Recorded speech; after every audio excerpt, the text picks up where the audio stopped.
What's going on, everybody, and welcome to the first episode of The Couch Coaches, where we talk about sports from the comfort of our couches. But in this instance, we will be in chairs. But that's all right, though. I'm Kyle Sullivan. I'm with Sterling Jefferson, co-host and special guest Daniel Sanders. Today, we're going to be getting into some basketball with the playoffs, already in action, and then in the NFL with the draft concluding, and giving us our overall opinions and thoughts on each team situation. And so, thank you guys for being here. Starting with the NBA, as the playoffs, it's currently in the first round. Wolves in 4. Wolves in 4. We have, starting off with the first playoff series, the Thunder and Suns as the Thunder, they're up 3-0. I think we can all agree that series is a wash. Sweet. Someone get the brooms out. Yeah, currently up 3-0. The Thunder, they're just the better overall. They've been there before. It seems like they've been there before. You might as well, keep playing like you've been there before. Right. Shout out to Devin Booker. And they're young. Yeah. Shout out to Devin Booker for getting that team there in the first place. I don't think without him they would be in the lottery if they weren't. Yeah. They lost to the Trailblazers and then beat the Warriors next round, but the Thunder, they're just too good of a team. So I think we can all agree that that series is over. Thunder is young with momentum. Yeah. And then, we all expect the Thunder to win that series. They're either going to end up playing the Lakers or the Rockets, with the Lakers being up 3-1. Yeah. The Rockets are cooked. Straight up. I think the Rockets are cooked. No KD. They have no identity. The confusing status of KD has ruined this series for me. I expected with KD to be there that we'd have another KD Bron series, but now that KD's gone, it feels like the Rockets don't have a primary scorer. I feel like a family duo series for Bron and LeBron. like Sengun is really fighting for his life out there, but it's just no chemistry. It's just no continuity. Just nothing out there. They're getting outplayed by a 41-year-old LeBron James, and the second best player being DeAndre Ayton. Yeah. Marcus Smart. And Rui Hachimura. You know what I'm saying? And then Bronny getting significant minutes and actually putting in work. You know what I'm saying? So it's like I think when Bronny starts putting in work against you, you're good. You're lost good. cause. But the thing is, the last few games when the Rockets and Lakers been playing, the games have been close. So it's like when the Lakers, who they play next. Yeah. If they play the Thunder, it's over. It's over with. So especially if AR and Luka Doncic don't make it. It's over. That's what I'm saying. It's So over. being real, if KD's not on the roster, how come how come those games are so close? Yeah. I agree. You know what I'm saying? It's bad. Next series, Timberwolves, Nuggets. I know you want to get into that. Timberwolves got that all the way. Yeah. It's out right now, but that don't really much matter because how the momentum is with the Timberwolves, there's no Ant, but it's like Andy Wichita. Can't forget about him. It sucks, but I ain't gonna lie, the Timberwolves defense has really been they're really going crazy. Holding Jokic down. If they keep that going all the way through, because ain't no telling not saying we need Ant. No, y'all need it. y'all definitely need it. Y'all need it. But at the same time, especially because the Spurs, if y'all win, okay. Don't get on that. Because Spurs, Rudy Gobert, Wemby, I'm scared. But it don't matter though. It don't matter. You know what I'm saying? Rudy Gobert just got to enter that Defensive Player of the Year tactic that he was given, but he don't use it. Yeah. But it's straight because defense, then everybody make the accessible shots. You know what I'm saying? Yeah, I think the Nuggets win next game, and I think y'all can potentially close out Game 6. Look, they have Jokic. Yeah, we have Jason McDaniels. All right, we go. I'm just glad that it wasn't like last year's series. Yeah, we gonna move on from that series. The winner of that will play either the Spurs or Trailblazers. Most likely the Spurs. We might as well just go and get that. The Spurs are gonna. Shout out to Deni Avdija. Honestly, he's better than I thought he was. He really is. He hooping, man. He really all NBA type player. He really. I'm not gonna lie, I was a Denny hater, but I believe it. Low-key, I do want to see that matchup with Castle and Jason McDaniels because they're both good, both good young players. players. Yeah, both Especially good, against- all around players. Yeah, that'd be a good matchup. So, yeah, Spurs got that series. We can move on to the East. I'm surprised that the Magic are 2-1. I am not surprised Against the Pistons. at all because before the series, I was like, the Pistons are probably going to win, but it's going to be a lot closer than everybody else thinks because Paolo and Vaughn are very high when it comes to playoff games. Yeah, They're so really Paolo, when he comes to the playoffs, like It's a they're making shots, Yeah. they're getting their boards, and they're playing really sound basketball all around. That Magic team is actually a Yeah. lot better than I think. yeah, they are. it's just consistency with them, honestly. And then like the Pistons, like aggressive. yeah, like Cade is hooping. I don't know what's going on with everybody else. I mean, he's at like 36. You know what I'm saying? Like everybody else is kind of like they just like Jalen Duren is kind of just disappearing.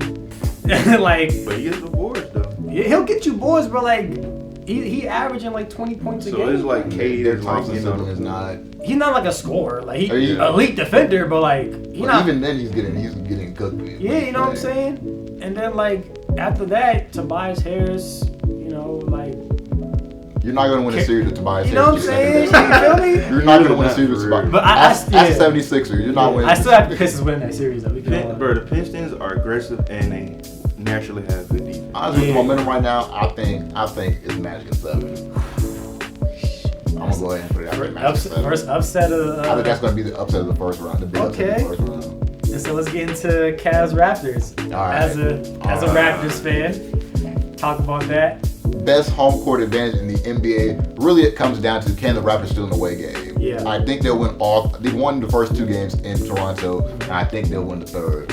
Really, if they can steal that last game, I think they win the series. Yeah. So it really is can they win an away game because that's been the struggle for basically, honestly, all of Toronto's existence. They've never been a great away team. It's hard to get that team really good away because travel and stuff. Yeah. But First 2 games, I thought it was gonna be a wash. The way the Cavs was looking, I was like, yeah, this might be a wash. And then James Harden get the locking in, then you got Donovan Mitchell just but then you go to Toronto, it's just, I mean, defense. The Toronto defense is just Scotty Barnes, Jamal Chet, like it's just, and then it's tough. I mean, they're going back to Cleveland. We'll see what happens. I still pick Cleveland, but I got him in 7. I think it'll be a 7 game. I think got it goes to I 7. do got Cleveland. I first got Toronto, but I think it'll be a close 7 game. It's just something about what James Harden do when it like comes to the playoffs sometimes because come all the time, you know, James Harden don't be First round, James Harden is a thing. Yeah. First round, James Harden is a thing. Yeah. Yeah, I mean, and then speaking of a potential 7-game series, Knicks Hawks. Oh yeah. I think it's the biggest surprise. CJ McCollum. I don't know where he came from with all this. CJ McCollum is one of the most hated like People now in in New New York, York, for sure, yeah. next to Trae Young and Yeah. Tyrese Halliburton. I don't know how. You but think the Hawks won that trade? Sending Trae Young to the Wizards to get Bruh, McCollum. they got I guess was Trae Young the problem? he might have been the problem. Ice Trae was a thing. I think Trae Young was the problem. That Yeah. I still have Knicks in 7 though. you know what? But it's tough. I think depending on how tomorrow's game goes is what's going to determine it. If the Hawks win that game and go up 3-1, I think the Hawks win that series. But like, it's not even just CJ McCollum. Like Nickeil Alexander-Walker hooping. He's been hooping. Like Jalen Johnson, he's been kind of inconsistent this round, like this round. But he, you know, Hey, when he's on, he's on. When he's on, he's on, man. Jalen Brunson, you know. Yeah. And then last series, Celtics 76ers. I think that's a wash. I don't see how. Celtics in 5. Like that series is surprising me because I don't see how the 76ers are like now up with. I mean, Again, it is Celtics. I knew they would get a game. It is Celtics. You know. And now that Embiid is back, but he's Yeah. still like not 100% though. not 100%. This series upsets me so Yeah. much because like I had such high expectations for the 76ers. That's what I'm saying. Like How many VJ scored like the other game? VJ, bro, he like think about VJ, bro. Like him and Maxey, bro. Like they are really a duo for real. Like they complement each other so well. But I think VJ had to have like 25, 30. And I mean, but it's not enough. Like It's not enough. Like VJ's put up 25. Tyrese Maxey's put up 20 and 15 every game. But you know what I'm saying? Like Paul George and your other players around you aren't Playoff doing game. anything. Actually, yeah, he has 6 points. He has Paul 6. George? No, Edgecombe. He has 6 points against the Celtics in game. That's probably where they went wrong. So yeah, we'll see how that series finishes. But I still Celtics in 5. Paul George, he lost. I give Celtics 6. I think. Yeah. I think it's 76ers win tonight, and then they go to another Yeah, game. well, that wraps up the basketball conversation. Let's transition to football. NFL draft concluded. You know, every team, you know, got their guys. I just want to add, who do y'all think had the best draft out of every team in the NFL? Who had the best draft? I ain't gonna lie. Mine's probably gonna sound like a little low ball, but like that conversation we had earlier when to the Raiders. The Raiders. Yeah. When they hit down that QB, Mendoza. then I was like, cool. Cause then they got Ashton Jennings. If they locked that in, like Yeah. They They had a need to play really good I draft. gotta see Getting this Jamal fight, though. McCoy, I gotta see this. who was a first round talent in the 4th round, is insane level of value right there. I really do like what the Raiders did. I mean, all their picks are pretty like expected. Like if they would have went any other direction other than Mendoza, we would have had to have some serious conversations about their I ownership. think you fired the entire. Yeah, you fired the entire. You fired the whole If organization. anyone who was in that war room, when Yeah. they didn't pick Mendoza, should have been Yeah, fired. but I like on the spot. what the Raiders did. I hate to say it, I like what the Browns did. They had a really good draft. They got a really good O-line in Spencer Fano in the 1st round, and then got Casey Concession and Denzel Boston back to back, 2 wide receivers that, you know, as a Ravens fan, I was looking at, you know, but you know it's okay. But you know they had a really and then they got Taylor Green, Arkansas quarterback in the 6th round. We knew they were going to draft the quarterback, just a matter of who. They got Taylor Green. I like what the Browns did. My biggest problem with the Browns draft is drafting Taylor Green means that you're drafting another project quarterback. Yeah. You already have 2 project quarterbacks on your hand. Plus Deshaun Watson. Deshaun Watson. now you have a 3rd project quarterback on your hand, and I'm just gonna say and be honest with you, Deshaun Watson is not who you want teaching your project quarterback. Right. So Yeah, he's not yet. I think this is going to be another situation of Cleveland Browns quarterback mismanagement. And I hate to say that because I honestly think all 3 of their quarterbacks on their roster have it to be good quarterbacks. They just don't give them. But it's just like It's Cleveland. they're in Cleveland. If they were anywhere else besides Cleveland or New York, they would be in a great place. In that case, they just send Shadur to the. Yeah, let's go. Well, I want to say my pick for best draft is either Chicago or the Jets. Jets. You don't just blame the Jets for their quarterback. It's not about their quarterback situation right now. The rest of their draft, actually, even their quarterback picks was really good. Yeah, I like Cade. I like Cade. Like it'll be because like they got Kenyon Sadiq, who I was looking at for the Eagles to get, but they got him before you got him. Yeah, they got him 16. David Bailey with the 2nd overall pick. I think David Bailey is the best player in this draft class. I think he's just the most right now ready player in the draft class. So if the Jets can get ready in 2 to 3 years, David Bailey will be a superstar violin, and they will have their edge rusher of the future. Yeah, I was thinking it was between him and Arvo Reese. I was thinking they would go Arvo Reese because of the versatility. But I mean, David Bailey is like the best. He's like a true pass rusher. Like he gonna get to the quarterback, and I mean, for a team like the Jets that need, and that was the right pick at the end of the day for the Jets. I do want to ask, what was the most surprising pick? I'm gonna go ahead and steal it. It's definitely Tyson. 13. I feel like that's one of those all cards line. The Rams thought they had the 13th pick and said, "What's the most unlucky number 13 pick we can make?" Yeah. Saw Ty Simpson on the board. Yeah, Ty Simpson at 13 is crazy. It's an interesting thing because I'm like, maybe they heard something about the Cardinals or the Steelers for quarterback. Definitely the Cardinals for sure. They were looking at it for sure. I feel like that's the only reason I can think of that they heard somebody else think about taking him in the 1st round or early 1st, 2nd round before they had their pick in the 2nd round. Yeah. Because Ty Simpson is not a 1st round quarterback in my eyes. He is a mid-2nd round quarterback. 2nd round, yeah. But I think he has the upside to play like a 1st round quarterback. Yeah. But I think the more likely ending for is a Kirk Cousins type where he's Yeah. And he's a good player to have on your team as your starting quarterback, but he's not going to lead you to a championship. Yeah, I don't know, man. I mean, he will be able to benefit though, Leonard under Matt Stafford. But 13? 13.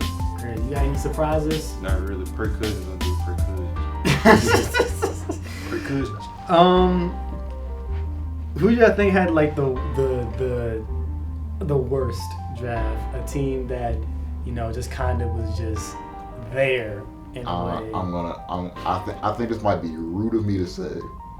You But say I Patriots. gotta say Panthers. I gotta say the Pittsburgh Steelers felt like their draft was Oh, off. yeah, that's not rude. That's perfect. Let's I thought talk the about Pittsburgh it. Steelers were their draft was ruined by The a Steelers certain are team mean. making Yeah. trades jump in front of them. Steelers are literally a meme like every like draft. Yeah, I think NFL their draft. whole like draft strategy got thrown out the window. And even as an Alabama fan, I love Jerry Bernard. I think he's a great player. I think he's gonna be a great player.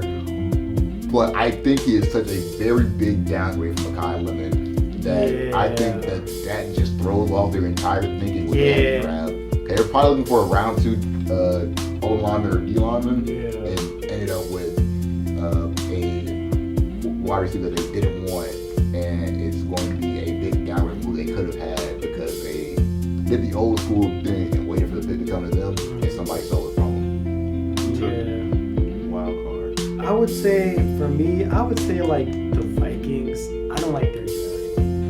Like, I like Caleb Banks in the first round. I feel like that was too high for Caleb Banks. I feel like Caleb Banks was like a second round type of talent. But like, they didn't really do nothing to really like improve the team for real. Like, you know, they had pick 18. There were a lot of good guys there at 18 that they could have got to really impact their team now.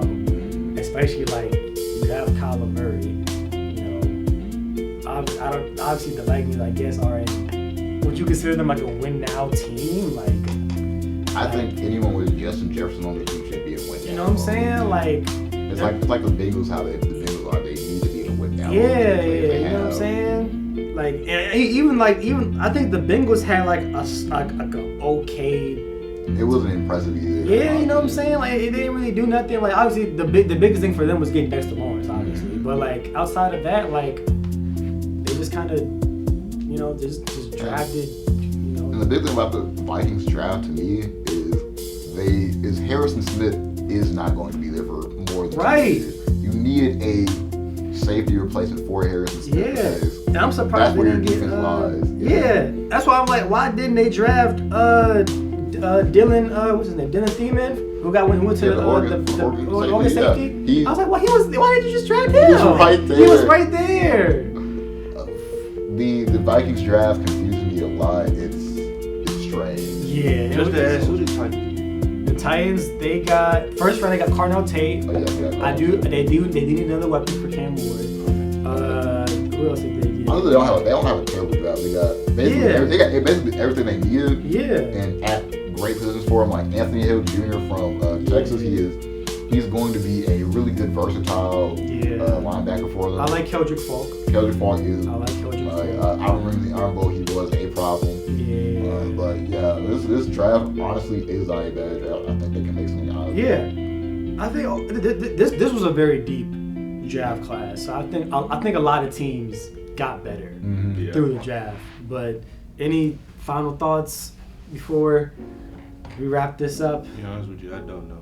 Watching this draft was terrible, but They was terrible. I like the Sonny Styles pick, but after I that, don't like anything else out of that. after that, it was a drop off. I'm just ready for the Cowboys fans to, you know what I'm saying we got it. Going Going to the Super Bowl. And they got Caleb Downs. It's their year. Super Bowl year, man. Super Bowl year. But yeah, all right. Well, that's gonna wrap this up. Thank you guys for being here. Thank you guys for watching. First episode of the Couch Coaches, and that's gonna wrap it up. Timberwolves in 5. Rappers going to the ship. All right.